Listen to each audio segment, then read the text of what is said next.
굉장히 중요한 내용입니다. 왜 중요하냐면, 우리가 이제 불교를 먼저 교리를 공부한다라고 했을 때, 그 교리의 말씀은 결국 서가모니 부처님께서 설하신 내용이죠. 그죠?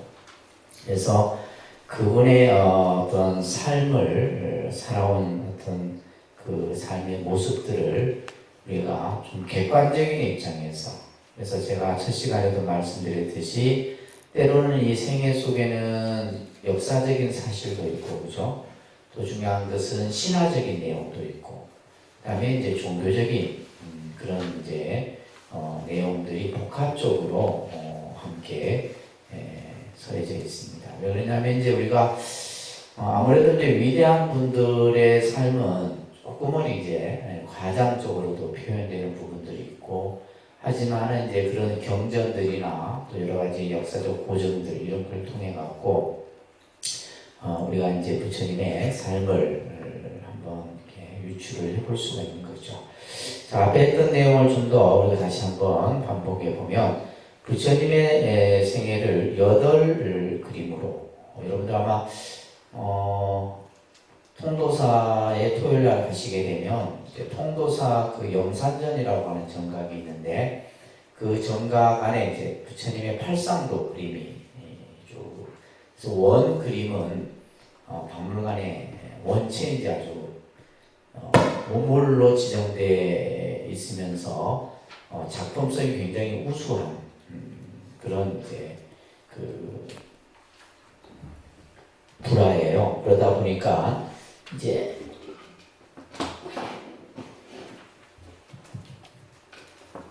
그 팔상도의 그림을 여러분들이 불화를 보실 수 있게 됩니다.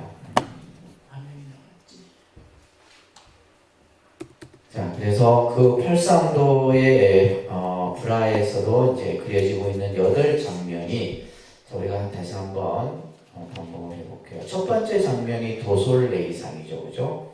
그러니까 도솔레이상. 이제 부처님이 룸비니에서 탄생하는 모습을 비람강생상이라고 합니다. 비람강생상. 그 다음에 이제 사문유관상이라고 하죠, 그죠? 사문유관상 동서남북 4대 성문을 나가서 종생들의 삶의 모습을 본 내용을 사문유관상이라고 하고, 그 다음에 이제 네 번째 장면이 이제 출가를 하시게 되는 거죠. 유성출가상이라고 합니다. 유성출가상. 네, 유성출가상. 그리고 이제 요 지금 팔상도에 대한 내용들은 여러분들이 조금 다 머릿속에 기억을 하고 계시면 더 좋을 듯 싶어요. 그 다음에 이제 서가모니 부처님께서 출가를 하시고 나서 이제 수행을 하게 되죠, 그죠? 그 수행하는 장면을 이제 설산수도상이라 합니다. 그러니까 설산수도상. 네, 설산수도상이고, 그리고 이제 깨달음을 얻는 장면을 수화항마상이라 얘기합니다. 그러니까 수화항마상. 자, 그래서 이 보리수 아래에서 이제 부처님께서 깨달음을 얻으시는 이제 그러한 내용. 그럼으로써 이제 뭐가 되는 거예요? 이제 우리가 인류의 스승 고타마 부처님이 되시게 된다.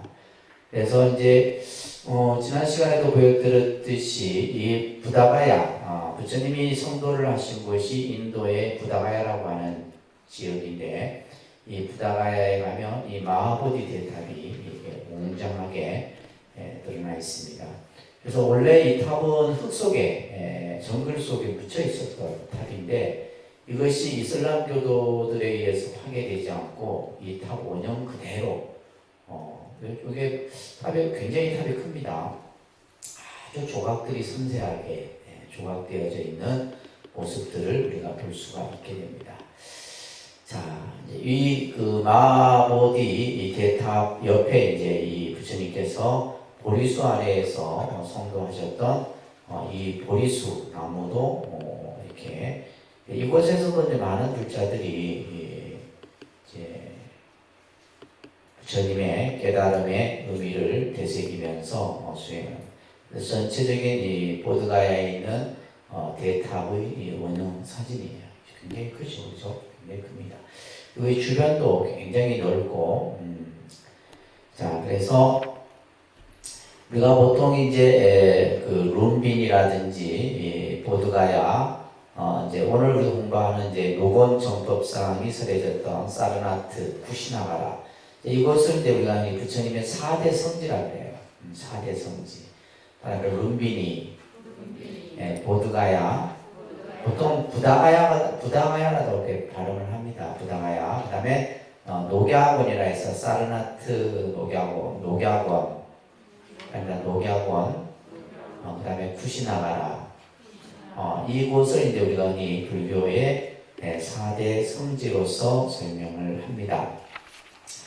자, 그래서 이제 우리가 보시게 되면 부처님께서 이제 깨달음을 얻고 나서 5 비구에게 법을 설하고자 이렇게 이제 그 5 비구가 있었던 장소가 바로 이 사르나트 녹야원이라고 하는 장소예요. 이 지금 여기 탑이 이 나메크 탑이라는 탑이 있는데 이곳이 이제 부처님이 처음 설법한 장소다라고 하는 그 이제 탑이 이제 아쇼카 왕의 석주가 이 녹야원에 세워져 있어요. 그래서 이곳이 이제 부처님의 성도지다라는 것을 우리가 알 수 있게 되죠, 그죠? 그래서 이제 오비구를 처음 제도했는데 이 녹야원이라고 하는 장소는 불교에 있어서 굉장히 중요한 장소예요. 왜 중요한 장소냐 하면 이 녹야원이라고 하는 이곳은 삼보가 성립된 장소다라고 여러분들이 꼭 기억을 하셔야 됩니다. 녹야원은 어떤 장소다? 삼보의 성립이 이루어진 곳이에요. 그러니까 삼보, 불교에서 가장 중요하게 여기는 것이 3가지 상징이 있죠, 그죠? 바로 삼보하면 불법승입니다. 그러니까 불, 법, 승. 이거는 이제 불교 신앙에 있어서 가장 기본이 되는 거죠. 그래서 우리가 거룩한 부처님께 귀해합니다. 거룩한 가르침에 귀합니다. 거룩한 승가에 귀합니다.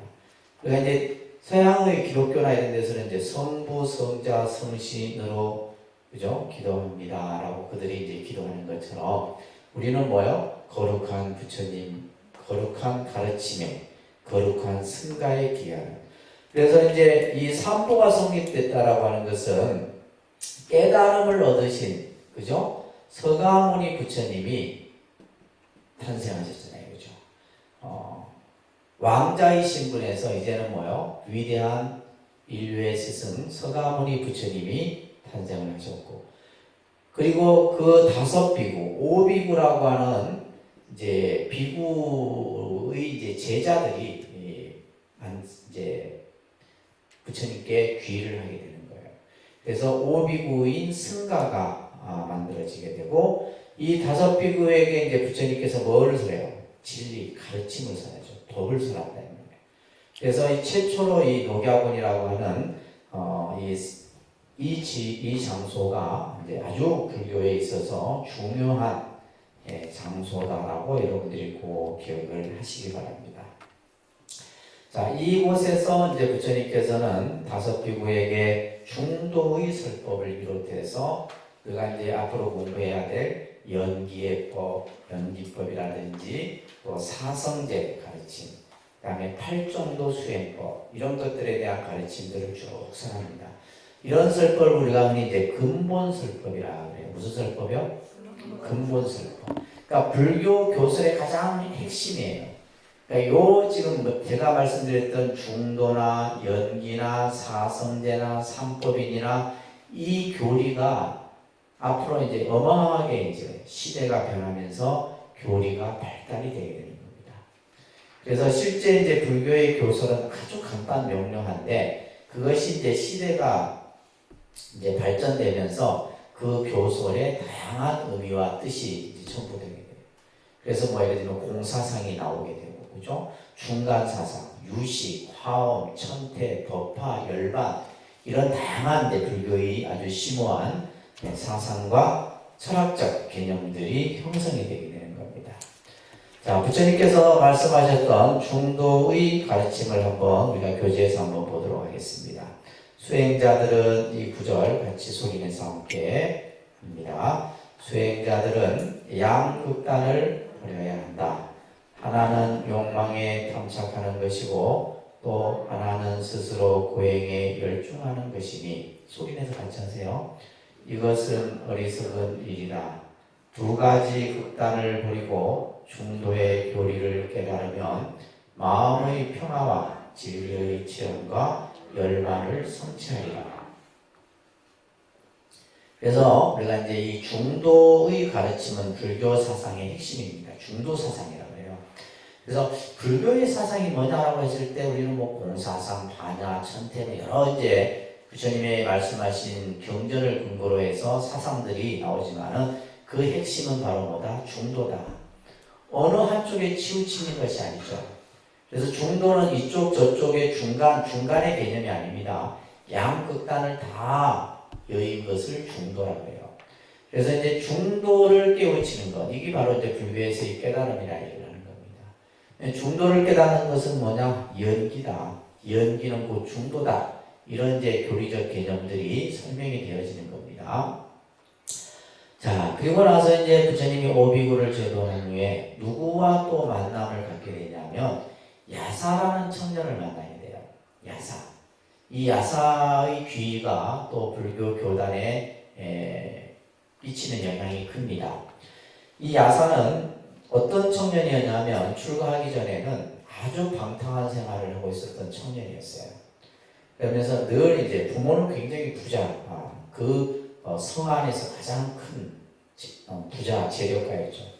그러다 보니까 이제 어떤 미래에 대한 꿈이나 희망도 없고 맨날 친구들하고 놀고 이런 생활을 보내다가 어느 날 이제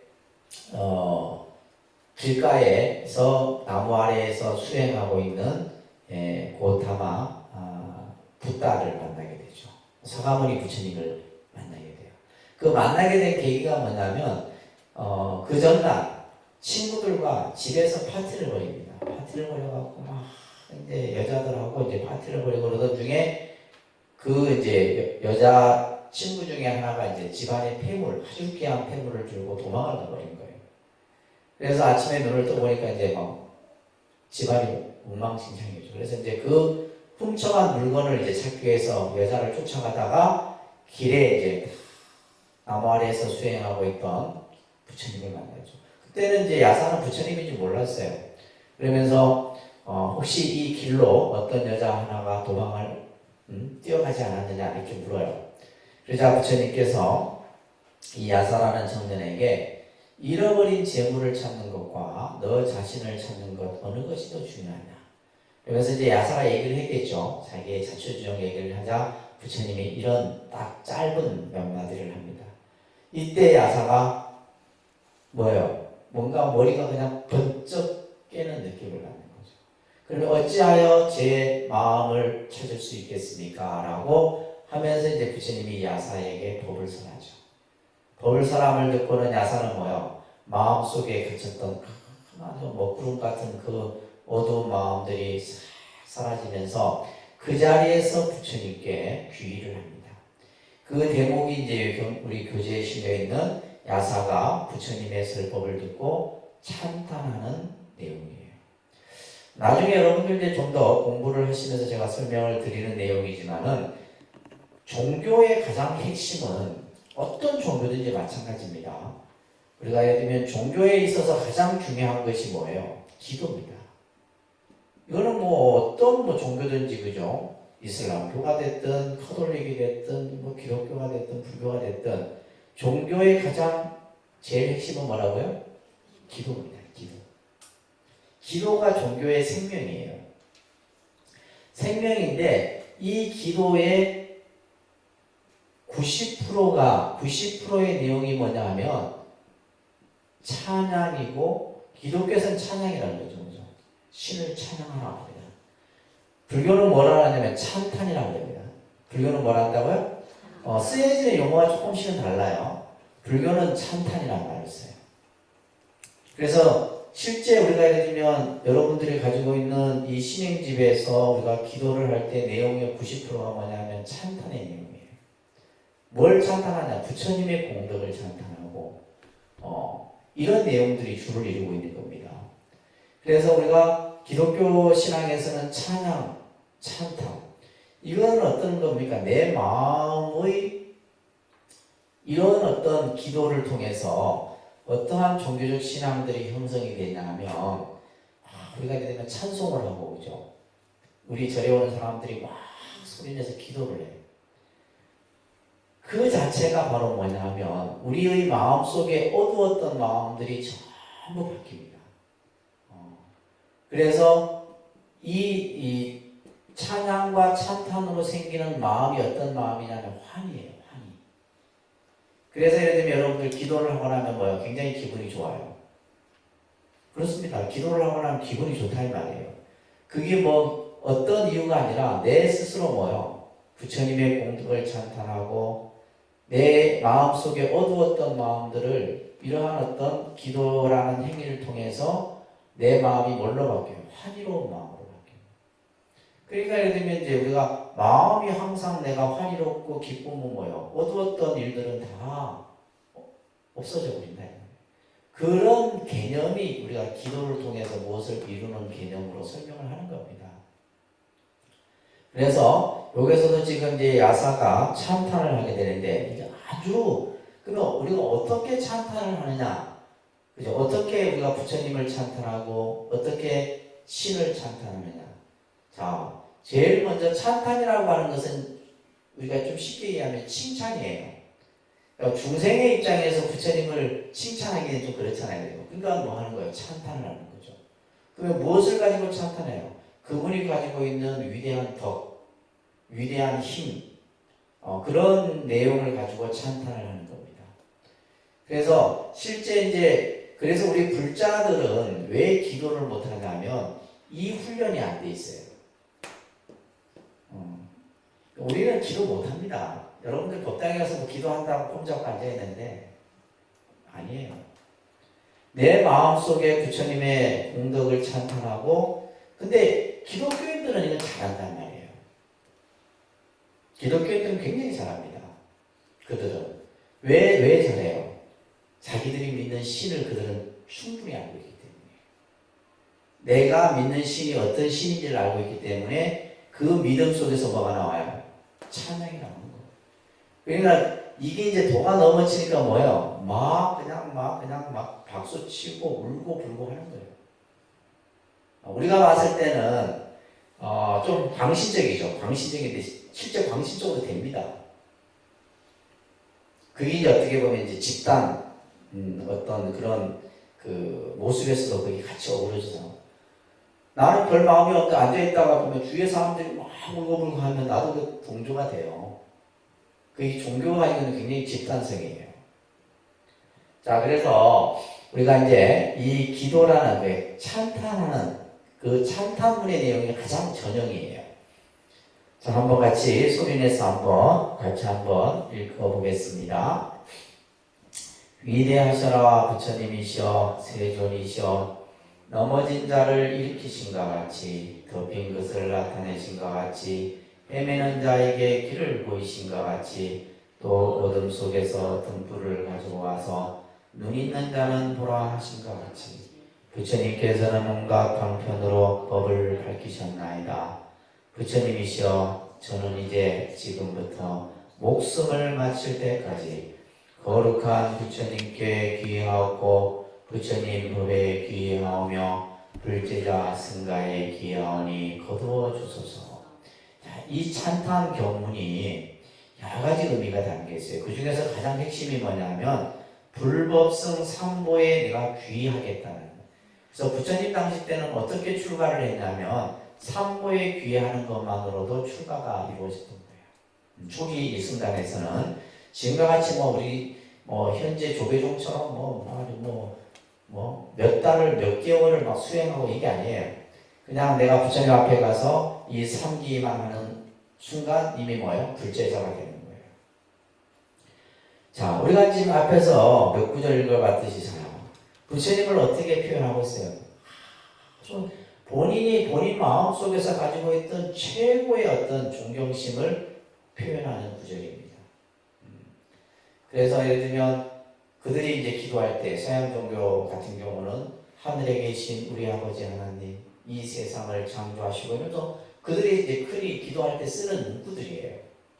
근데 우리 여러분들 법당에서 기도할 때 어떻게 기도하세요? 이런 표현들이 나옵니까? 안 나와요. 안 나오기 때문에 여러분들은 기도를 할 수가 없는 거예요.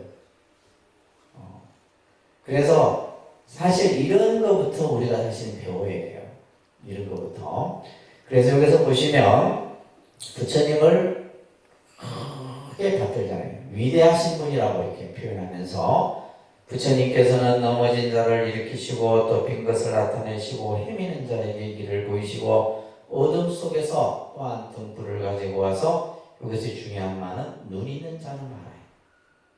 귀 있는 자는 듣고 눈 있는 자는 알아요. 그러면서 부처님께서는 온갖 방편으로 법을 밝히셨다. 내가 지금부터 여기서 중요한 것은 지금부터 언제까지? 목숨을 마칠 때까지. 이게 종교예요.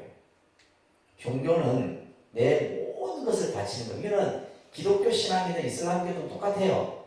종교에 가지고 있는 것은 내가 가진 모든 것을 바치는 거예요. 여러분 아까 예불 할 때 뭐 했어요? 지신기명례 하셨죠? 지신기명례의 뜻이 그거예요.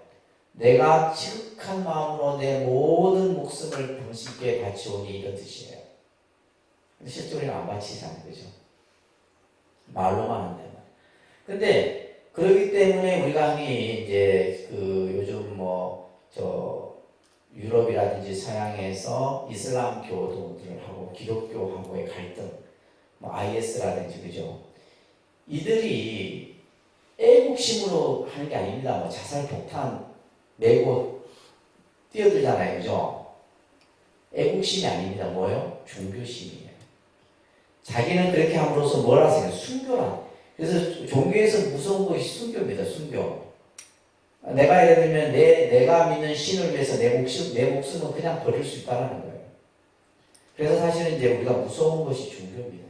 이 종교를 잘못 여러분들이 이제 이해하고 받아들이고 믿게 되면 안 믿은 것만 못한 이런 상황들이 생기는 거죠. 극단적인 이제 어떤 종교심을 갖게 되면 이건 굉장히 비극을 일으킬 수 있는 거죠.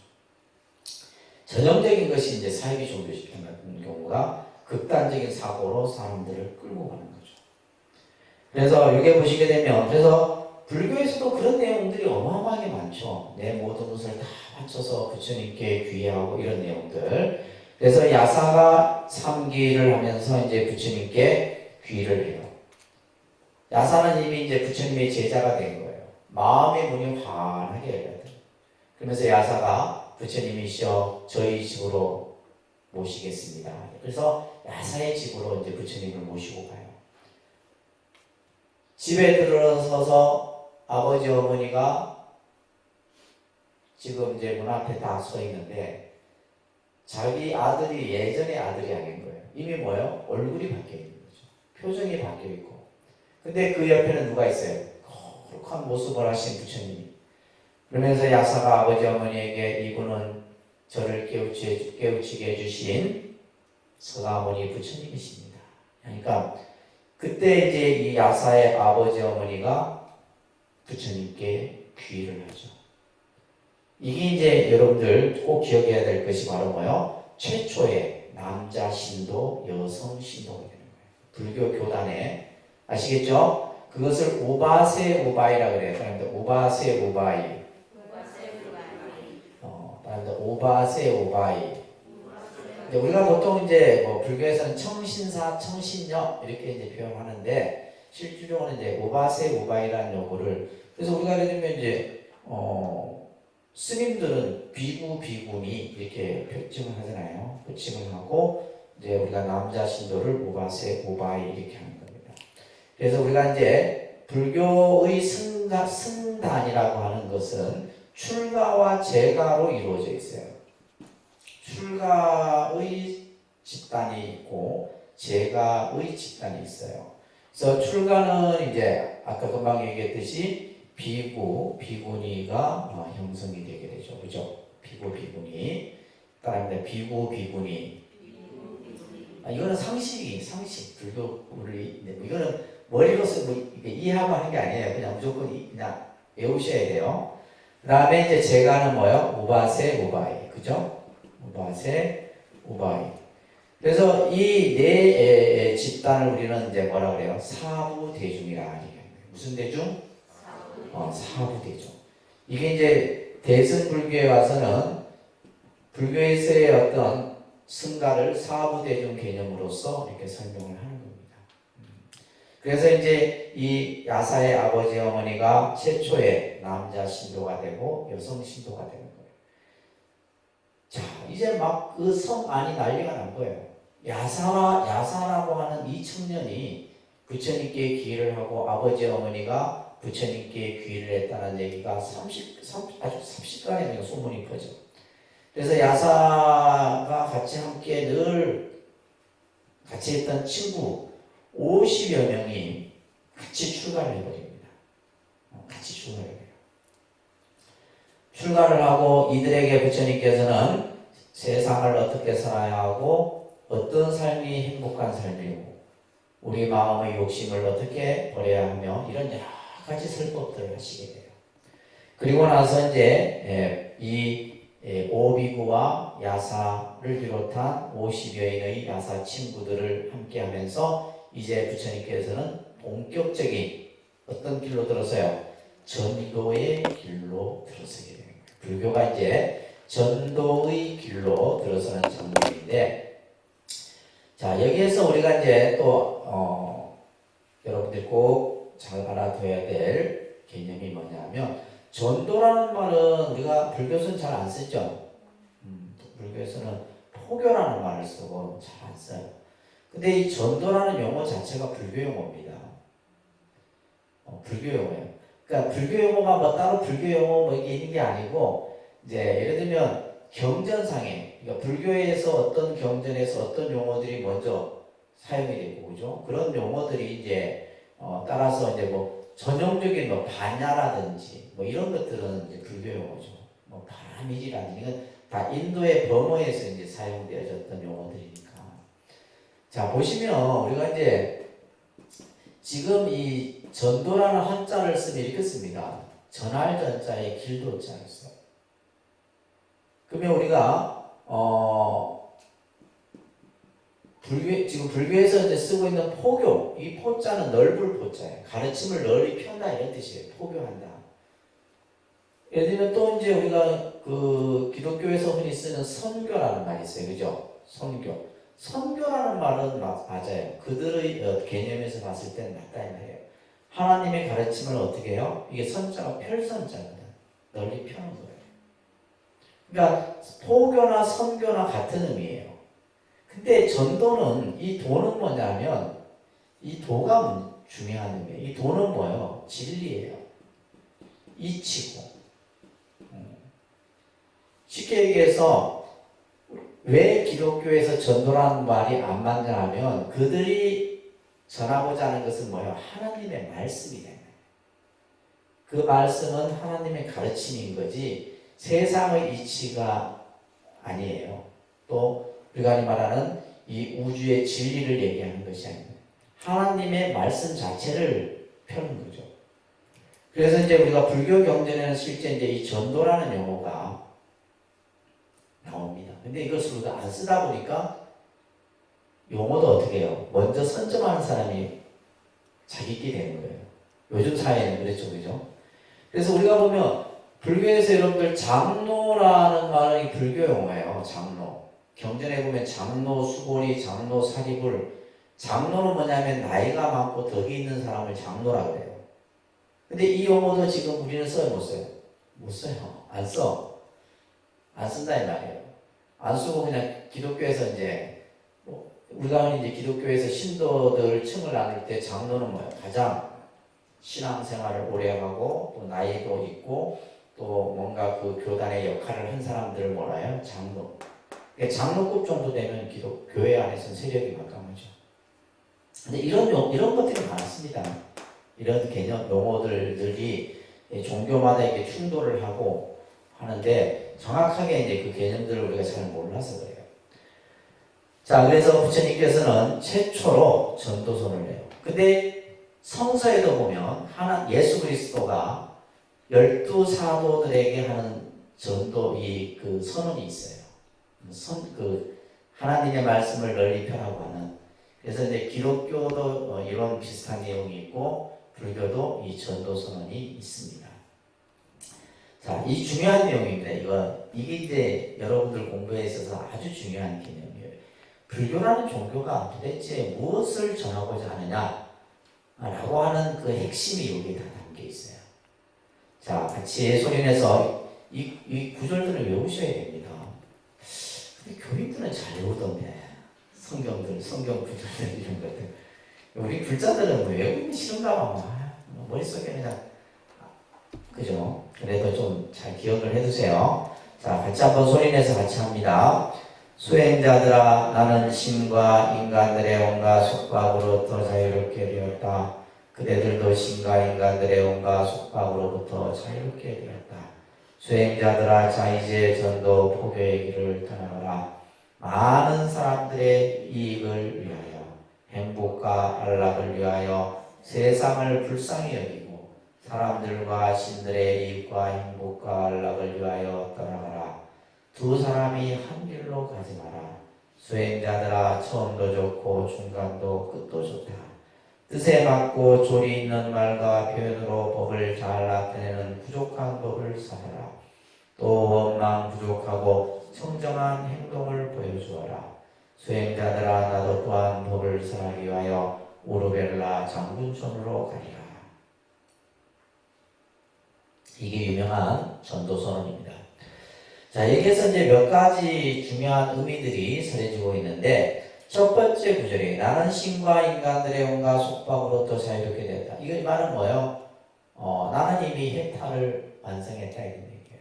어떤 이 부처님이 되셨을 당시에도 인도는 이미 신의 어떤 지배에 속해 있었던 사회였단 말이에요. 모든 것이 신 중심의 사회였다. 근데 그 가운데 아직까지 뭐예요? 사람들은 불교라는 개념, 부처님이라는 존재 자체도 몰랐던 시대란 말이에요. 그죠? 그래서 이 지금 5비구와 야사를 비롯한 50인에게 이 말씀을 하는 거예요. 나는 이미, 그죠? 신과 인간들의 온갖 속박으로부터 해탈을 완성했다. 부처가 되었다. 이런 말이에요. 또한 너희들도 또한 뭐다? 자유롭게 되었다. 이제는 어디에도 걸릴 것이 없다. 이 말이에요. 신에게 어떤 얽매일 필요도 없고, 가족에 얽매일 필요도 없고, 모든 어떤 물질이나 욕망에 얽매일 필요가 없다. 너희들은 자유롭게 되었다. 그래서 우리가 이제 흔히 출가한 스님들을 자유인이라고 해요. 그러니까 보통 우리가 이제 여러분들 같은 경우는 이제 세속에 살다 보면 전부 얽매이잖아요. 그러니까 스님들이 출가를 하는 가장 큰 목적이 뭐냐면 자유롭게 살고 싶었어요, 사실. 모든 얽매임으로부터 벗어나기 위해서. 그래서 이제 그런 표현들이 여기서 나오면서, 그러면서 자 이제 전도 포교의 길을 떠나라. 자, 그 다음 줄이 뭐냐면 전도의 목적입니다. 이게 중요한 거예요.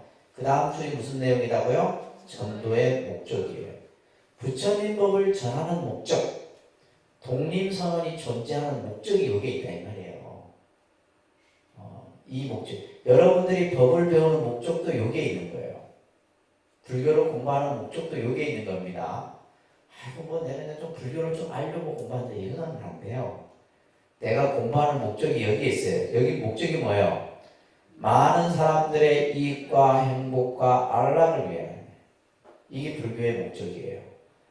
많은 사람들의 이익을 위해서, 행복을 위해서, 안락을 위해서. 이게 종교가 존재하는 이유이기도 합니다. 부처님이 중생들에게 법을 설하고자 하는 목적이기도 해요. 이 목적을 위해서 서가모니 부처님은 49년을 그 힘든 교화의 길로 나섰던 거예요. 중생들의 이익과 행복과 안락을 위하여 세상을 불쌍히 여기고 연민히 여기고 사람들의 신들과 이익과 행복과, 여기서 신들도 또 포함이 되는 거예요. 신. 그들이 그 인도인들이 그 숭상했던 그 신들, 그 신들의 이익과 행복과 안락을 위하여 떠나거라. 자, 그 다음에 이제 그 다음 주는 뭐냐면 전도의 방법입니다. 그 다음 주는 뭐라고요? 전도의 방법이 나오는데 두 사람이 한 길로 가지 마라. 혼자서 가라. 무소의 불처럼 혼자서 가라. 그래서 불교의 전도는 법을 전할 때 혼자서 갑니다. 뭐 스님들이 옛날 우리 뭐 어떤 그 뭐 이렇게 사극이라든가 뭐 어떤 중생을 제도할 때 뭐 스님들이 떼거리로 다니지 않잖아요. 혼자서 다녀요. 혼자서 법을 전하고 또 법을 가르치고 이렇게 한단 말이에요. 근데 기독교는 두 사람이 함께 가라 이렇게 달라요.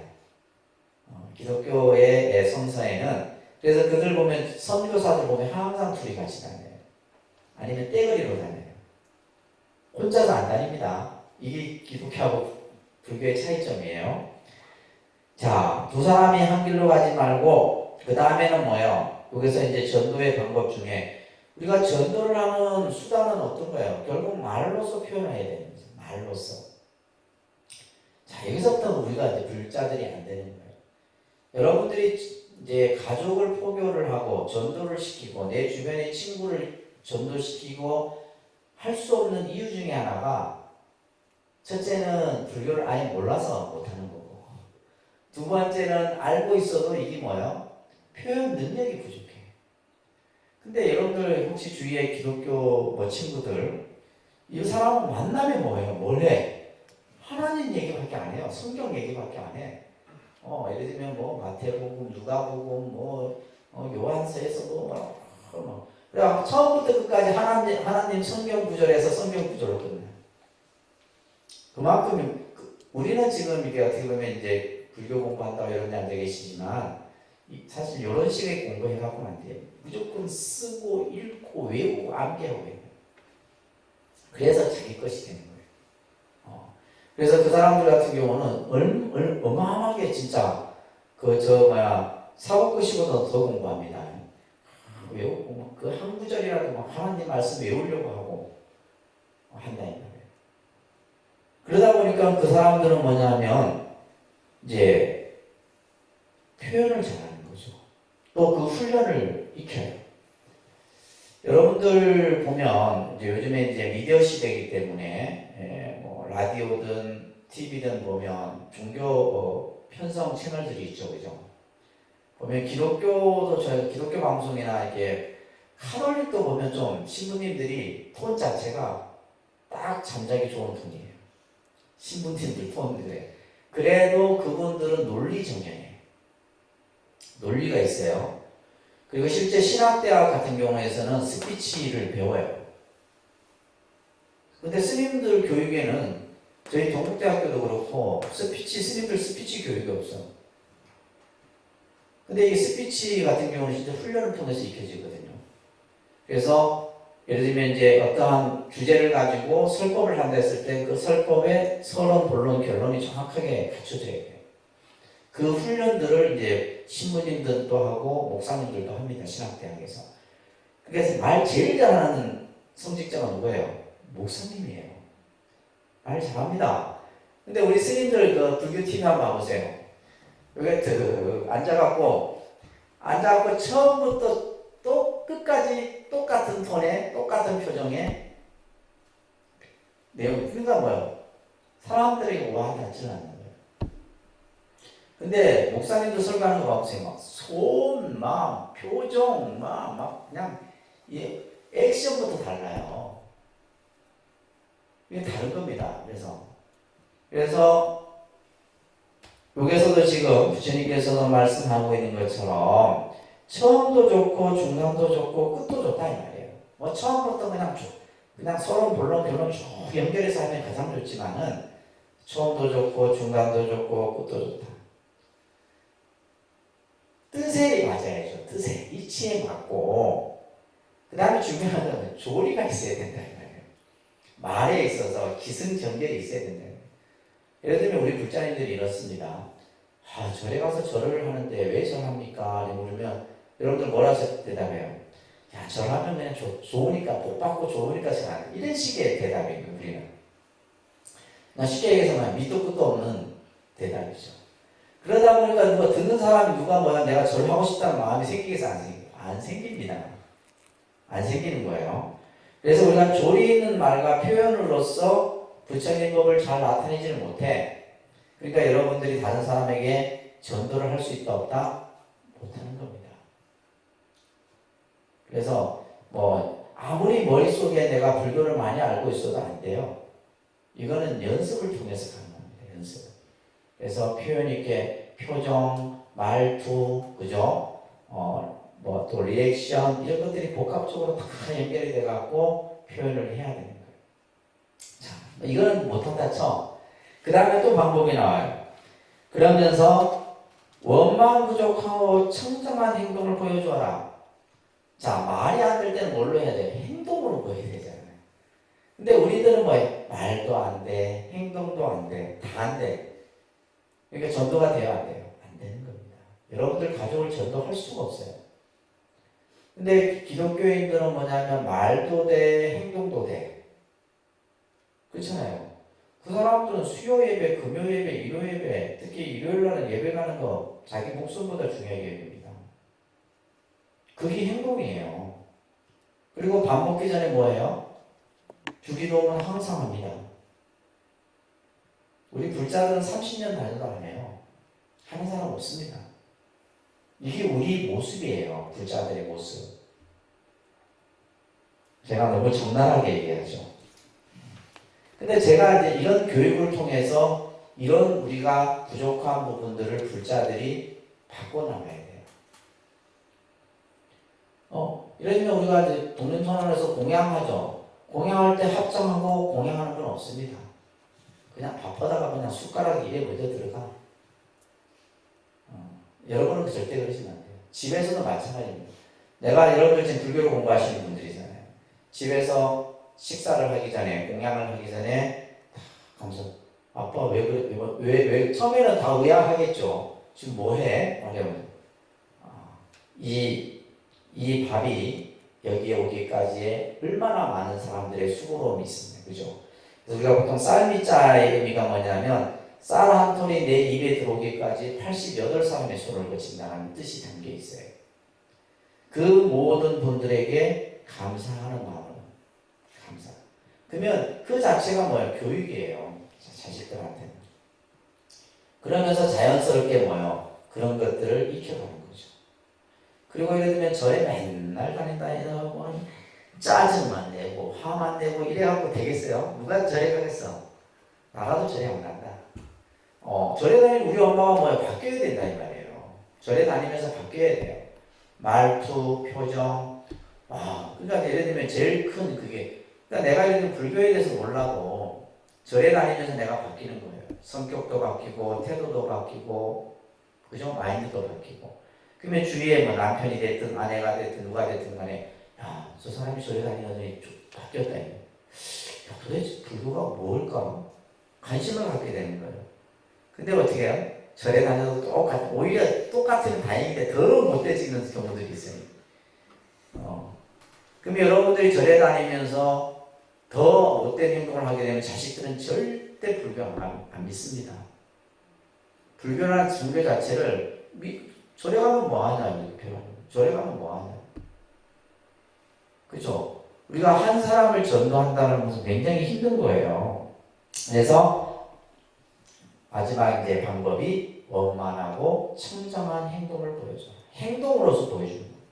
아니면 뜻에 맞고 조리 있는 표현으로서 법을 설하든지. 그래서 이게 이제 우리가 전도의 방법입니다. 아셨죠? 아시겠습니까?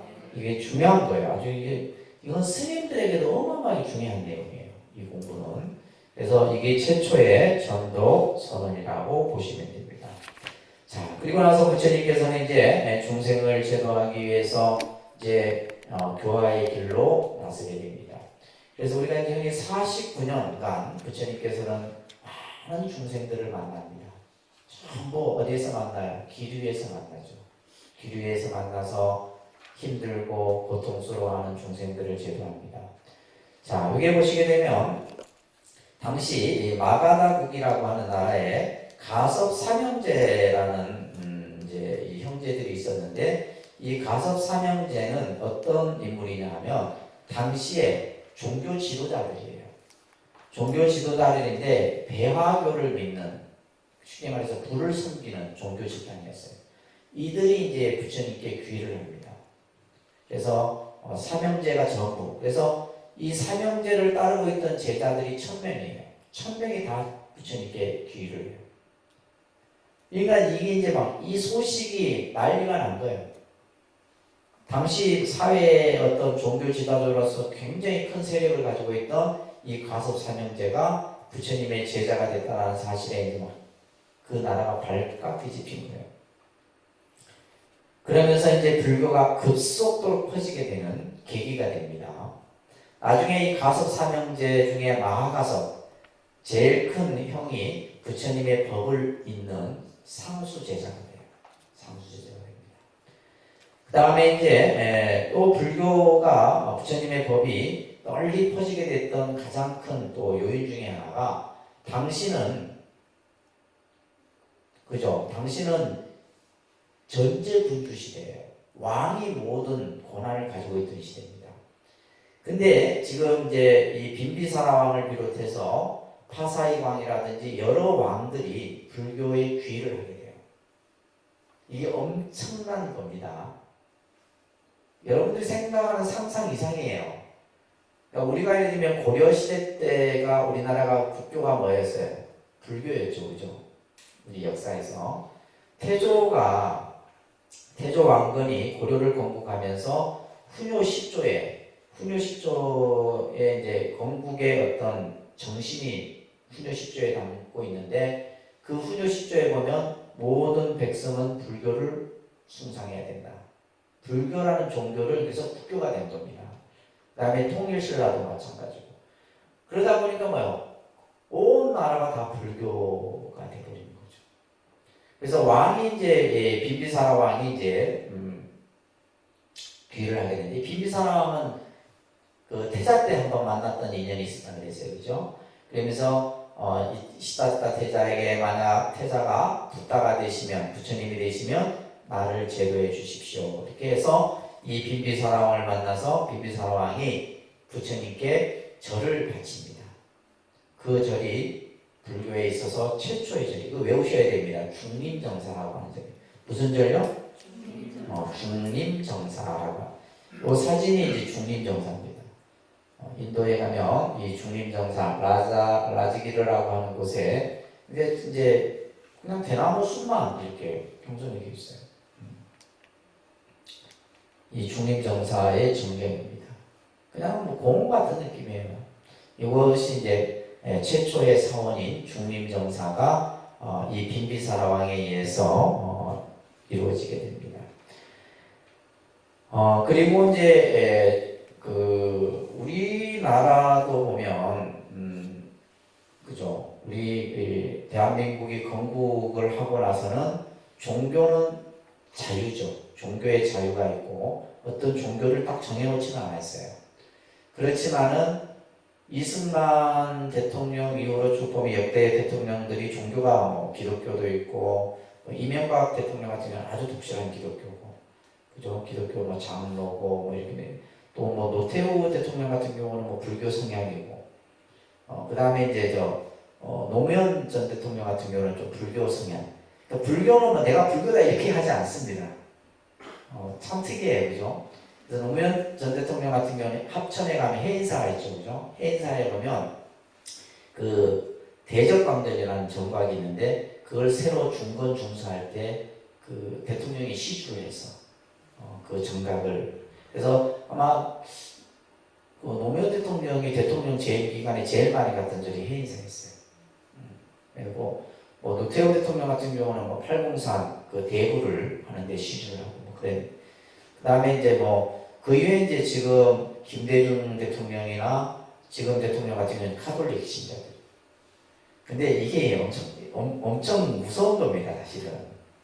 왜냐하면 우리가 이제 특히 가장 이 어떤 집단에서 그 집단의 1인자인 사람의 종교에 따라서 가장 크게 갈리는 것이 뭐냐 하면 군대 조직, 경찰 조직 이런 조직들이에요. 예전에 어떤 일이 있었냐면 통도사 같은 경우는 이제 보면 많은 이제 어떤 관료들이 통도사를 오게 돼요. 제가 있을 때 한번 군수사령관이 통도사를 방문한다고 공문을 보내요. 군수사령관은 별 3개짜리죠. 군수사령관이 온다니까 뭐요? 뭐 투스타, 원스타, 뭐 소령, 중령, 대령 해갖고 한 4, 50명이 온 거예요. 그 이제 군수사령관이 법당에 가서 향을 꽂고 절을 하는데 그 장교들이 다 법당에 들어가서 따라줘요. 그 중에 누가 있겠어요? 교인도 있었을 거고, 카톨릭 신자도 있을 거고. 이게 종교의 힘입니다. 그래서 우리가 이제 보면 정부의 중요 관료, 그래서 그 군대 같은 경우는 이제 종교도 봅니다. 출신지도 보지는 않은 종교도 보고 종교의 분포도를 이렇게 나와요. 그러니까 우리가 보통 여러분들 인구조사를 10년에 한 번씩 하죠. 인구조사 해보셨어요? 인구조사할 때 반드시 들어가는 것이 뭐냐면 종교입니다. 종교.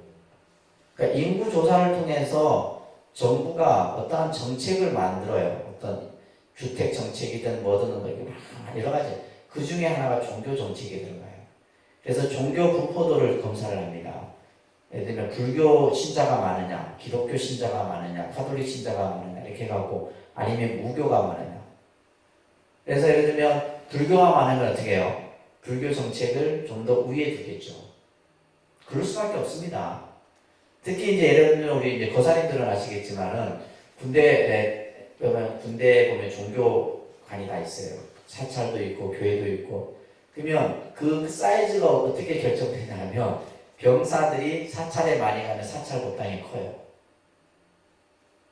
그 다음에 교회에 많이 가면 교회 예배당이 큽니다. 그렇게 나눠지는 거예요. 그래서 인구조사할 때 종교에 대한 이런 개념들이 굉장히 중요한 겁니다. 그래서 이제 그걸 가지고 이제 그냥 뭐 선거 때도 많이 써먹고 그래요. 그런 것들이 영향이 있어요. 그래서 이 부처님께서 짧은 시간 안에 불교라는 종교가 급성장할 수 있던 요인 중에 하나가 바로 왕이 귀의를 했다는 거예요. 그러면 왕이 귀의를 하니까 신하들도 다 귀의하겠죠. 그 위에 따르는 모든 세력들이 다 불교에 귀의를 하게 되는 겁니다. 그리고 사리불과 목걸련이라고 하는 제자가 귀의를 하게 되는데 이 사리불과 목걸련은 산자야라고 하는 육사외도의 제자였었어요. 근데 이 두 제자는 부처님의 어떻게 보면 진짜 왼쪽 오른쪽 양 날개와 같은 역할을 했던 제자들입니다. 그래서 사리불과 목걸련이 이제 부처님께 귀의함으로 인해서 많은 불교의 그런 어떤 제자들이 형성이 되게 돼요. 그래서 우리가 이제 보면 경전에 보게 되면 1250인이라고 하는 이 숫자가 금강경에 나와요. 부처님께서 어느 때 기원정사에서 머무실 때 1200의 제자들과 함께 하셨다. 그러니까 대부분 일반적인 경전에 보면 이 1250인이라고 하는 숫자가 나오는데, 자 보세요. 우리 아까 야사 오비구와 야사를 비롯한 50, 그죠? 그 다음에 사리불 아까 가서 삼형제 1000, 그 다음에 사리불과 목걸련의 제자가 200명이에요. 그래서 기본적으로 1250이라는 숫자가 이렇게 나오는 겁니다. 이 제자들이 가장 이제 중심을 이뤘던 제자들이에요. 그 이외에는 뭐 제자들이 급증하는데 가장 대표적인 제자라고 보시면 됩니다.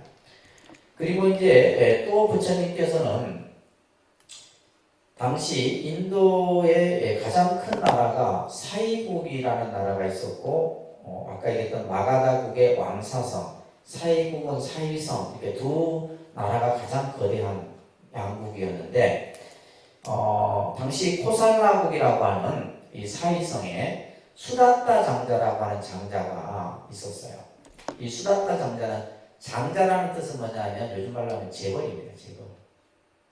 무역을 해서 큰 돈을 번 이제 이 재벌이었는데 당시 이제 무역으로 인해서 이 수다타 장자가 마가다국 왕사성에서 중림정사에서 부처님 설법을 듣습니다.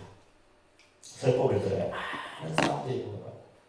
그래서 이제 우리가 보면 요즘에 종교 지도자들이 큰 뭐 교황이 왔을 때도 뭐 수십만이 모이고 그러잖아요, 그죠?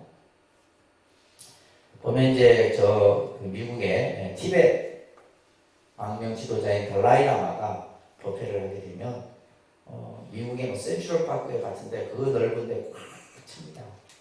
어마어마한 사람들이. 그러면 이제 부처님이 그 중림정사에서 설법을 하실 때 이제 그죠? 그 법을 듣기 위해서 많은 사람들이 모였잖아요. 그 중에 수다타 장자가 부처님의 설법을 듣습니다. 이 장자가 법을 들으면서 마음속으로 이런 생각을 해요. 이 나라 사람들은 너무나 행복하겠다. 언제든지 부처님이 계신 이곳에 와서 법을 듣고 가르침을 받으니 너무나 행복하겠다. 우리나라에도 부처님을 모실 절을 하나 지었으면 얼마나 좋겠는가 이런 생각을 하게 돼요. 그래서 부처님께 수다타 장자가 부처님을 만나서 부처님이시여 제가 있는 코살라국 사이성에도 부처님이 머무실 정사를 지어드리면 저희 나라에도 오셔서 저희 백성들에게도 가르침을 주시겠습니까? 당연히 간다. 그래서 그러면 제가 절을 짓겠습니다. 해서 이제 수다타 장자가 자기 나라로 와서 이제 절을 짓기 위해서 제일 중요한 게 터가 있어요. 터, 그죠? 절터를 만들어요. 그래서 우리가 보통 이제 경전에 부처님 당시 때도 보면 어떤 곳이 좋은 절터냐라고 했을 때 말 그대로 요즘 말로는 배산임수예요. 뒤에는 그냥 높지 않은 산이 있고 앞에는 강이 흐르는 독립선언이 딱 명당터지. 실제로 이게 명당터입니다. 그래서 이 그 수다타 장자가 이제 그 터를 알아보던 중에 제일 마음에 드는 터가 있는데 그 터의 주인이 뭐냐면 그 나라의 왕자가 소유하고 있던 터예요. 그래서 이 기타 태자라고 하는 태자를 찾아가서 그 터를 팔 것을 얘기하는데 태자가 안 판다고 그러죠. 몇 번을 찾아가도. 그래서 이제 이 수다타 장자가 원체 그 나라에서 아주 덕망이 있는 장자라서 이 태자도 이제 그 장자의 마음을 좀 이렇게 포기시키기 위해서 가격을 이제 이렇게 흥정을 해요. 내 땅에 황금으로 다 덮을 정도의 가격을 쳐준다면 제가 땅을 팔겠습니다. 이래요. 그러니까 이제 쉽게 해서 포기시키려고 했던 얘기였는데 이 수다타 장자는 이제 자기의 재산들을 팝니다. 재산을 팔아서 황금을 만들어 갖고 금을 만들어서 땅에다 깔기 시작해요. 그것을 보고 이 기타 태자가 놀란 거예요. 그래서 장자를 만나서 도대체 뭐 때문에 제 이 땅을 사려고 합니까? 라고 하자 수다타 장자가 지금 마가다국의 왕사성에는 빈비사나 왕이 중림정사를 지어서 많은 사람들에게 부처님의 가르침을 전해주고 있습니다. 저희 나라에도 부처님을 모실 정사를 지어드리고 싶습니다. 해서 그 얘기를 하자 태자가 내가 땅을 희사하겠습니다. 그래서 수다타 장자가 건물을 지어서 이룩된 절이 바로 뭐예요? 유명한 기원정사예요. 따라합니다. 기원정사. 기원정사를 우리가 기수국 고도건이라고 이제 금강경에서는 설해집니다. 따라합니다. 기수국 고도건.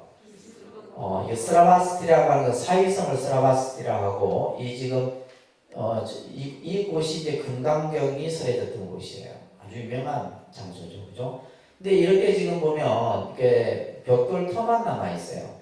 이런 공간들이 뭐냐면 스님들이 그 수행했던 쉽게 말해서 개별 그 방사예요, 방사. 여기에는 보면 방사도 있고 강당도 있고 다 이렇게 있습니다.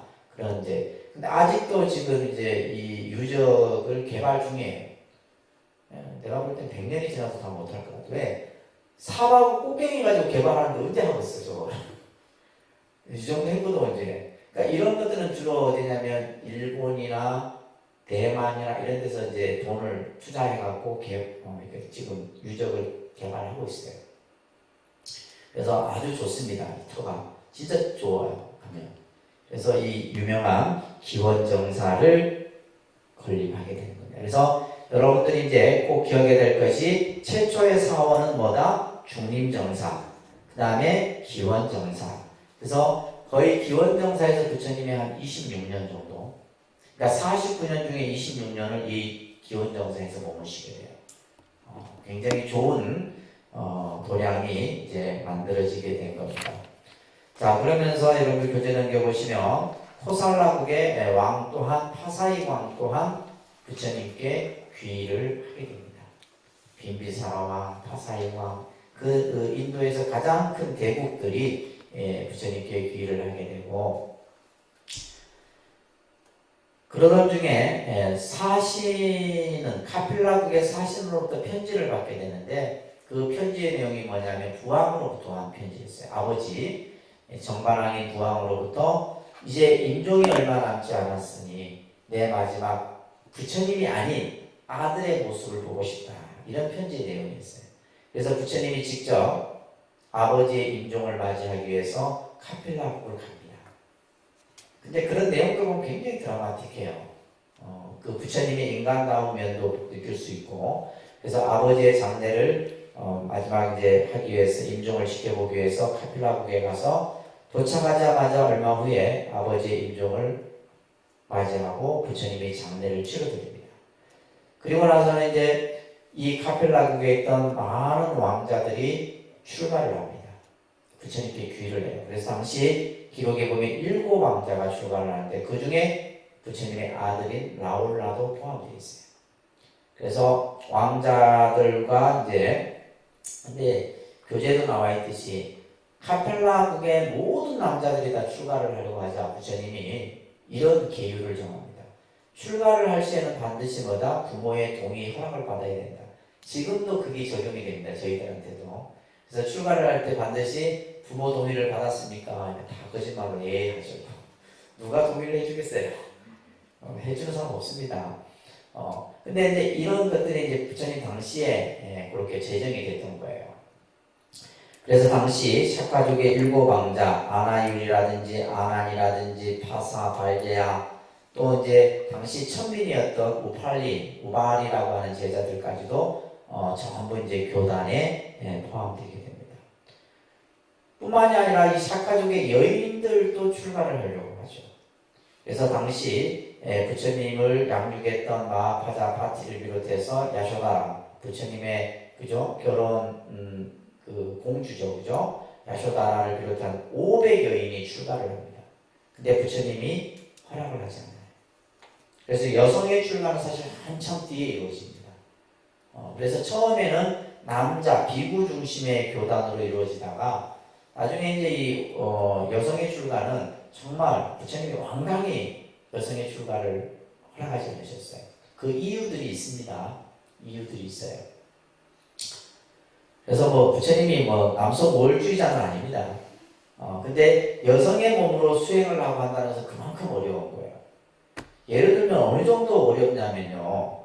우리가 그 비구 스님들이 출가를 해서 지켜야 되는 게가 250개입니다. 저희가 지켜야 되는 250개인데 비구니 스님들은 348개예요. 한 100개 정도 더 많습니다. 100개 가까이 정도가. 그러니까 지켜야 될 항목이 더 많다라는 거예요. 그러니까 여성의 몸으로는, 그리고 심지어는 이제 뭐냐면 여성은 선불할 수 없다, 이렇게 경전에 언급되는 경전도 있어요. 여성의 몸으로는 선불할 수 없다. 그래서 이제 법화경이라는 경전에 보면 성 전함 이야기가 나와요. 성을 전하네요. 트랜스젠더 요즘 사회에 좀 이슈가 되는데 이미 불교에서는 그런 이야기들이 다 경전상에서 언급이 돼요. 그래서 성을 남성으로 바꾸어갖고 선불하는 얘기가 법화경 경전 같은 데서 나와요. 그래서 이제 이 500여인의 출가는 한참 후에 그래서 이제 이루어지게 됩니다. 그 다음에 이제 부처님께서는 많은 뭐 이런 어떤 선한 사람들뿐만이 아니라 앙굴리말라 이게 인도의 당시 사회에서 아주 99명의 목숨을 죽였던 살인자입니다. 앙굴리말라, 데바다타, 대바다타는 이제 부처님의 사촌 동생인데 부처님을 암살하려고 했던 인물이에요. 이런 사람들까지도 부처님이 전부 제도를 하게 됩니다. 그리고 나서 이제 부처님이 아주 가슴 아픈 이런 일들도 부처님의 삶 속에서 부처님이 경험하시게 되는데 가장 큰 것이 뭐냐면 샤카족의 멸망이었어요. 부처님의 혈족이죠, 그죠? 샤카족이 멸망을 하게 되는데 경전에서 이렇게 나옵니다. 바두다바 왕이 이제 군사를 이끌고 샤카족을 정벌하러 가요. 많은 군사들을 이끌고. 그때 부처님이 길가, 햇볕이 막 내리쬐는 길가 그 가운데 앉아서 다 계세요. 왕이 말에서 내려서 부처님께 가서 부처님이시여 어찌 이 햇볕이 뜨거운 이 곳에 나와 계십니까? 서늘한 곳으로 가시죠. 이렇게 해요. 부처님께서 이 왕에게 이 세상에서 가장 서늘하고 편안한 곳은 가족이랍니다. 뭐예요? 그 얘기를 듣고 왕은 회고를 해요. 군사를 다시 돌립니다. 두 번째도 부처님이 나와 계셨어요. 세 번째는 부처님이 안 나오셨어요. 왜? 이 샤카족과 이 왕은 악연이 있습니다. 결국에는 누구 하나는 죽고 죽여야 되는 그런 인연이. 그래서 부처님도 그것을 어찌할 수가 없었던 거예요.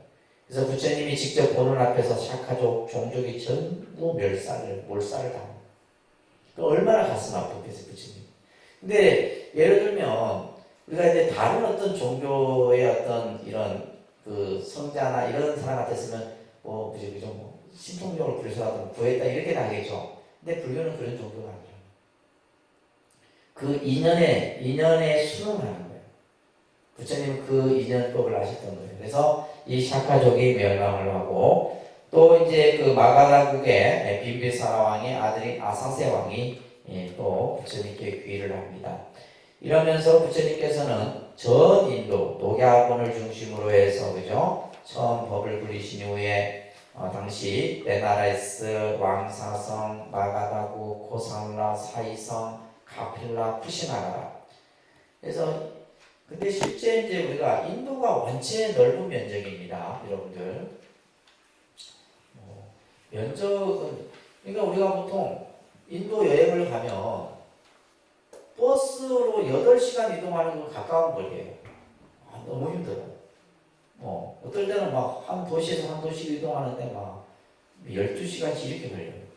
이거 얼마나 면적이. 그것도 예를 들면 끝에서 끝에 가는 게 아니에요. 여기서 가까운 데서 우리가 우리로 치면 서울에서 대구 정도 걸는 거리인데도 어마어마한. 굉장히 면적이 넓죠. 보통 인도 지도를 이런 모양이라 한다면 이쪽에 이제 강이 하나 흐르는데 이게 이제 인더스 강이고, 그죠? 인더스 강이고 이쪽에 흐르는 강이 이제 우리가 흔히 말하는 겐지스 강이라는 강입니다. 인도. 그래서 실제 이제 여기가 이제 겐지스 강 중심으로 해서 이쪽에 이제 보통 부처님의 카필라, 그러니까 네팔 이쪽에 이제 네팔하고 인접돼 있고, 그죠? 티벳하고 인접이 돼 있고 이렇습니다. 그러면 실제 부처님이 교화를 했던 지역은 인도 중앙 쪽에 해당되는 지역이에요. 그러면 이런 전부 외지는 어떻게 해요? 아까 했던 전도사들을 파견해서 부처님의 법을 전하는. 왜냐하면 우리가 실제 부처님이 성도하셨던 부다가야에서 녹야본까지가 250km니까 지금까지 무슨 교통 부처님의 말을 타고 가는 것도 아니고 걸어서 가면 어마어마한 거리죠. 실제로 걸어서 250km, 서울에서 한 대구 정도 거리죠. 그 거리를 걸어서 이제 법을 전하고. 그래서 전체 전 인도는 아니고 이쪽 지역을 중심으로 해서 부처님께서 교화를 펼칩니다. 부처님의 교화의 대상은 신분과 인종을 가리지 않죠. 성도 가리지 않습니다. 모든 고통받는 중생을 위해서 가르침을 펴시는데 그 중에는 이제 니다이라고 하는 이게 똥을 푸는 사람인데 천민이죠. 그러니까 인도는 아직도 부처님 당시 때만 해도 카스트 제도라고 하는 것이 뿌리 깊게 박혀 있어요. 그래서 사성 계급이 철저합니다. 근데 부처님이 제자가 되는 동시에 카스트 제도는 없어져요. 불교 교단에서는 인정을 하지 않으니까 신분 제도가 없어집니다. 그래서 이 니다이도 교화를 하게 되는. 그 다음에 수다타 장자는 아까 기원정사를 그죠? 설립한 이 수다타 장자 며느리인데 이 며느리가 옥야라는 며느리예요. 아주 성질이 고약하고 아주 시부모를 막 그냥 몰로 하는 그런 며느리였는데 그래서 이 수다타 장자가 하루는 부처님을 집으로 초대를 해요. 이 며느리를 교화하기 위해서. 근데 이제 부처님이 이 수다타 장자 집에 가도 이 옥야는 뭐예요? 방문 걸어 잠그고 나올 생각도 안 하는 거예요.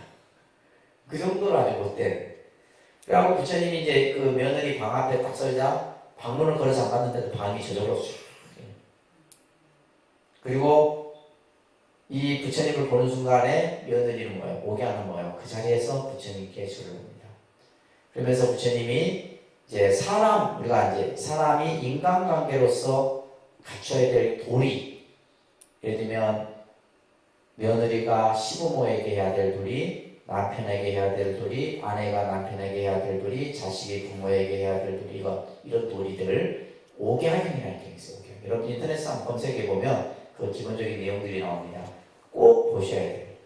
요즘 우리 현대사회 현대인들이 꼭 봐야 될 경전이 옥야경이에요. 옥야경. 이게 뭐 어떻게 보면 우리 사회가 관계 정립이 안 돼 있어요. 그죠? 이거는 뭐 뒤죽박죽입니다. 그래서 예를 들면 우리가 노사의 관계도 이 옥야경에 설해져 있습니다. 사주는 어떻게 노동자를 대해야 되고 노동자는 어떻게 대해야 되는 이런 모든 학교의 스승과 제자의 관계도 마찬가지로 다 설해져 있어요. 아주 유명, 쉽고 아주 정말 좋은 경전이에요. 그 다음에 이제 파사이왕의 딸인 승만 부인을 제도하는데 이 승만 부인을 제도한 내용이 이제 유명한 경전이 승만경이라는 경이 있어요. 그다음에 이제 유마경도 있고 이제 우리가 거사분들은 유마경을 좀 한번 봤으면 좋겠고 여성 불자들은 승만경을 좀 한번 읽어보는 그런 기회가 있었으면 좋을 것 같아요. 그 다음에 이제 영취산에서 부처님께서 법화경을 설하시고 또 당시 바이샬리라고 하는 바이샬리가 이제 인도에서는 지금도 상업도시입니다. 창원과 같은 그런 도시예요. 그래서 이 바이샬리라고 하는 곳에 아주 유명한 기생이었던 암바팔리라고 하는 기생이 있었는데 이 암바팔리가 돈을 많이 모아갖고 동산을 하나 사놓은 게 있었어요. 이것을 부처님께 기증을 합니다.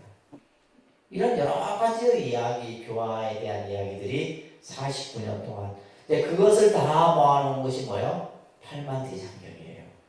그런 부처님의 말씀들을 전부 모아놓은 것이 팔만대장경입니다. 그래서 부처님이 49년간 법을 사시게 돼요. 몇 년간 법을 설했다고요? 49년간. 그래서 저 남방불교, 미얀마라든지 스리랑카 이런 데서는 이제 45년설을 얘기하기도 합니다. 그래서 49년설이 있고 45년설이 있는데 우리 북방불교 쪽은 49년설을 얘기를 합니다. 자, 그리고 이제 부처님께서는 이러한 교화의 모습들을 펼치시고 마지막 열반지인 쿠시나가라로 향하게 되는데 그 장면을 쌍림열반상이라고 합니다. 그러니까 쌍림열반상. 마지막 이제 부처님의 열반의 모습을 맞이하게 됩니다. 자, 부처님께서는 점점 몸이 쇠약해지고 힘들어집니다. 그래서 경전에 보면 이런 구절들이 나와요. 저는 개인적으로 누군가가 나에게 스님은 왜 불교가 좋습니까? 라고 묻는다면 저는 불교는 인간적인 종교라서 좋다고 항상 얘기를 합니다. 우리가 예를 들면 종교를 보면 굉장히 다 신중심이죠. 절대적이고. 근데 가장 종교 가운데 인간미가 있고 인간적인 종교는 저는 불교라고 항상 얘기를 합니다. 그래서 저는 불교를 선택했고 출가를 한 거고. 그래서 제가 이제 처음 출가를 해서 공부했던 분야가 초기 경전이에요. 아함경이나 이런 경전들을 공부를 했었고, 그 다음에 이제 나중에 또 대승경전 이런 쪽도 했었고 여러 분야들을 했었는데 이런 얘기죠. 부처님이 어느 날 이제 너무 힘이 드니까 아나나 내가 허리가 아프구나. 내가 이제 좀 눕고 싶다. 자리를 좀 펴다오. 이런 표현들이 경전에서 나옵니다. 너무 인간적이지 않으세요? 그러면서 여기서도 지금 보면 아나나 내가 이제 80살이 되어 늙고 쇠하였다. 마치 내 몸은 낡은 수레와 같아 좀 더 수리해서 좀 더 가고자 하는 것이다. 방편의 힘으로 잠깐 목숨을 머물게 하리라. 그래서 스스로 힘써 정진하면서 이 고통을 참으리라. 이런 말씀들이 경전에서 보여집니다. 자, 그러면서 이제 부처님이 쿠시나가라에 도착하셔서 마지막 인멸에 들어가기 직전에 부처님이 우리들에게 하셨던 최후의 말씀이에요. 마지막 가르침입니다. 이거 별표 쳐놓고 꼭 암기하세요. 자, 소리내서 같이 합니다. 자기를 등불로 삼고 요 구절이에요. 자, 시작.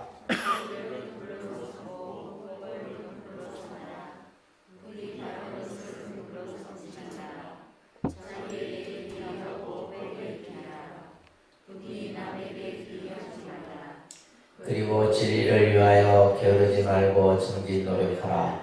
안한다여 내가 인멸한 뒤에도 능히 이 법대로 수행하는 자가 곧 나의 참다운 제자요 내 뜻에 맞는 제자니라. 자기를 등불로 삼고 법을 등불로 삼아라. 이것을 자등명 법등명이라는 가르침이라고 합니다. 자기를 등불로 삼고 법을 등불로. 그러니까 불교라는 종교는 결국 이 세상의 주인은 누구다라는 거예요. 우리 자신이라는 거예요. 그리고 우리가 스스로 우리의 길을 갈 수 있게 해서는 뭐예요? 법을 의지해라. 어느 구절에도 예를 들면 부처님은 나를 의지하라, 나를 믿어라, 나를 따르라 이런 구절은 없습니다. 그래서 여러분들이 사찰에 와서 부처님께 예를 올리고 예배를 하는 것은 뭐예요? 부처님의 법을 존중하기 때문이에요. 법에 대한 예의고 법에 대한 귀이다 이 말이에요. 그러니까 여러분들은 이제 예를 들면 왜 기독교인들이 절에 다니는 여러분들 보고 우상 숭배를 하는 줄 아세요? 상만 보고 하니까 우상이에요. 여러분들은 불상을 통해서 뭐를 말 줄 알아야 돼? 법을 볼 줄 알아야 되는 거예요. 법을 통해서 우리는 뭐예요? 그 법에 귀하고 법에 존중하고 법의 가르침을 따르는 겁니다. 그래서 금강경에도 보면 만약에 너희들이 나를 형상으로 나를 보려 하거나 소리로서 나를 찾으려고 한다면 나를 볼 수 없다 그랬잖아요. 그렇게 하는 사람은 영원히 나의 가르침을 따르지 못한다 이렇게 말씀합니다. 그래서 우리가 불상이라고 하는 하나의 형상은 그 형상 속에 뭐가 있다는 부처님의 법이 있다는 거예요. 그래서 여기서 말하고 있는 것처럼 자기를 등불로 삼고 법을 등불로 삼아 자기에게 귀하고 법에 귀하라는 거예요. 우리가 귀할 대상은 뭐예요? 자기 자신인 거예요. 그래서 이제 우리가 예를 들면 마음이 부처다, 모든 생명에는 부처가 있다 이런 표현들이 이제 이런 것을 근본으로 해서 쓰여지는 겁니다.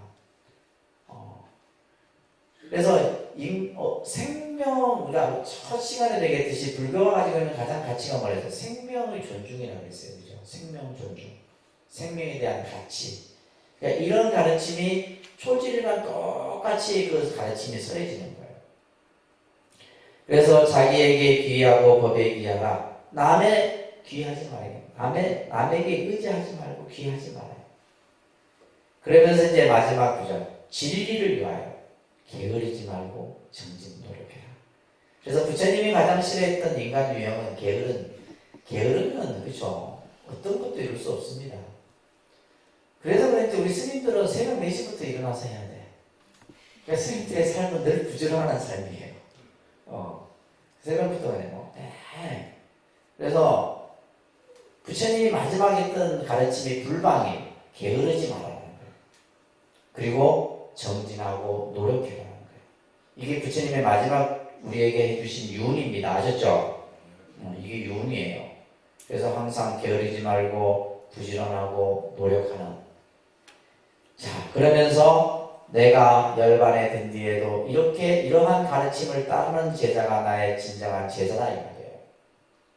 그러면서 부처님께서 인멸하기 직전에 사리불과 목걸련, 그러니까 사리불과 목걸련이라는 제자는 부처님보다 나이가 더 많습니다. 그러다 보니까 이제 먼저 열반에 들게 되고 부처님이 이제 이 춘다라고 하는 대장장이가 좀 독버섯이 들어있었어요.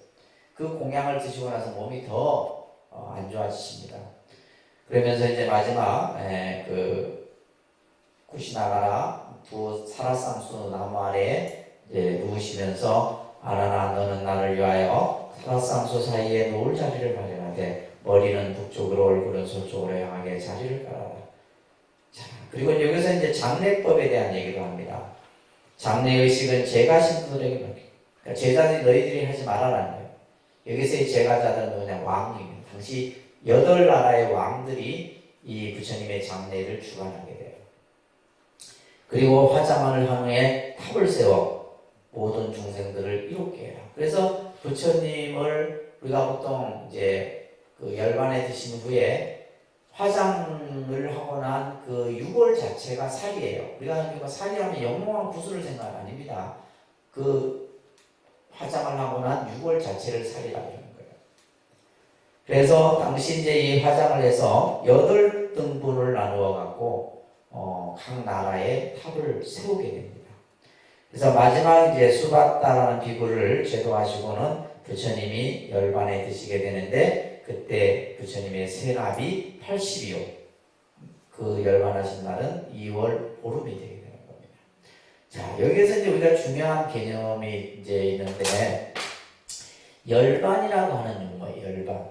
열반은 죽음이 아닙니다. 열반은 죽음의 개념이 아니에요.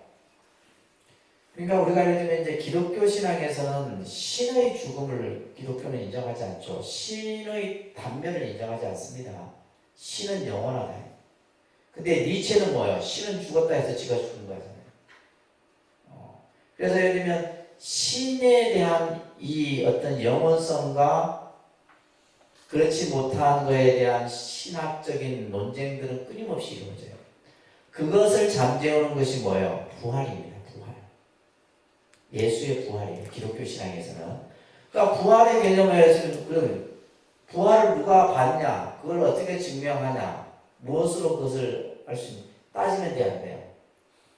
따지면 따질 순간 쫓겨납니다. 이단이에요. 그냥 예수님이 부활했다고 그냥 부활한 걸로 뭐 해야 되는 거예요?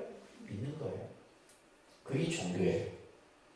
근데 불교에서는 부처님이 80의 열반을 했지만 이 열반이라고 하는 것은 불교에서의 열반은 깨달음의 뜻입니다. 불교에서의 열반의 뜻은 무슨 뜻이다? 깨달음의 뜻이에요. 그래서 깨달음도 두 가지 깨달음이 있는데 반 깨달음, 완전한 깨달음.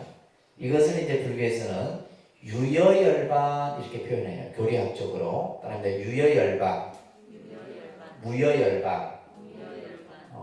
그래서 유여열반은 뭐냐면 육체가 남아있는 상태에서의 열반이에요. 그러면 이때 열반은 뭐예요? 보리수 아래서의 깨달음을 얘기하는 거예요. 부처님이 보리수 아래서의 깨달음은 뭐다? 유여열반이라는 거예요. 육체가 있는 상태에서의 열반이에요. 근데 이 무여열반이 무슨 열반이냐면 완전한 열반입니다. 육체도 이게 번뇌덩어리거든. 육체도 이 번뇌덩어리란 말이에요. 아프고 이거 번뇌잖아요. 늙고 하는 것도 번뇌입니다. 그래서 이 육체까지도 완전히 소진한 없어진 상태의 열반을 무여열반이라 해서 그것을 우리가 통칭해서 그냥 열반이다 표현하는 거예요. 그래서 열반이라는 의미는 죽음하고 다릅니다. 그래서 스님들 같은 경우에 열반에 드셨다. 이 말은 뭐예요? 육체를 다 벗어버리고 완전한 깨달음에 들었다. 이런 뜻이에요. 그래서 예를 들면 우리가 불교는 뭐 살았다 죽었다 이런 표현을 쓰지 않습니다. 부활이라는 표현도 안 써요. 그냥 완전한 번뇌를 다 벗어난 완전한 해탈, 완전한 열방의 의미로서 사용을 되는 겁니다. 그래서 부처님께서는 태어난 바도 없고 죽은 바도 없다. 불생불멸이라는 거예요. 이런 개념들이 설해지는 겁니다. 그래서 부처님께서는 우리들에게 이 육체의 무상함을 또한 우리들에게 보여주신 거예요. 그리고 완전한 법신의 모습으로서 우리들에게 이 시간, 지금까지도 우리들의 곁에서 항상 함께하는 거예요. 그래서 모든 종교에 보면 그런 비슷한 공통점들이 있습니다. 기독교 신앙에서는 신이 함께하고 영원하기를 그들은 항상 기도하고 우리도 마찬가지죠. 부처님의 가피가 항상 우리와 함께 하기를 기도하고 종교의 그 특색들은 비슷해요. 자, 그렇게 해서 이제 여러분들이 자, 이게 이제 부처님 쿠시나가라에 가면 부처님이 이렇게 딱 열반에 드신 열반상의 모습이에요. 여기도 많은 사람들이 부처님 열반 모습을 그 열반지에 굉장히 도시가 정말 아름다운 도시예요. 조용하고 쿠시나가라가. 그리고 또 한 그림이 있는데 이게 이제 이 아까 그 열반 하신 모습이 이 열반당 안에 있어요. 열반당 안에 있고 부처님이 그 화장을 했던 그 화장터 자리도 그대로 남아 있습니다. 자, 그렇게 해서 이제 우리가 이제 정리를 해보면 자, 부처님의 탄생은 음력으로 며칠요? 4월 8일이죠. 4월 8일. 부처님이 출가는 2월 8일이고 몇 세에 출가하셨어요? 29. 그 다음에 수행을 해서 깨달음을 얻은 것은 35세가 되는 12월 8일. 그 다음에 열반은 2월 보름입니다. 이것을 4대 기념일이라고 해요. 이걸 외우셔야 돼요. 부처님 오신 날, 부처님 출가하신 날, 부처님 성도하신 날, 부처님 열반하신 날. 그래서 우리가 이제 불자라면 이게 이제 가장 기본 토대가 되는 거예요. 자, 어떤 불교학자가 이렇게 부처님의 삶을 평가합니다. 서가모니 부처님은 이 세상에 길 위에서 탄생하시고 길 위에서 출가하셔서 길 위에서 깨달음을 이루시고 한평생을 길 위에서 중생들을 교화 제도하시고 마지막 길 위에서 열반에 드셨다. 이런 표현이에요. 그래서 우리가 예를 들면 뭐 예수 그리스도도 마찬가지고 공자의 어떤 그 남기신 영향도 마찬가지고 여러 뭐 많은 위대한 분들이 있는데 이 서가모니 부처님 또한 2600년이 지닌 지금도 그죠?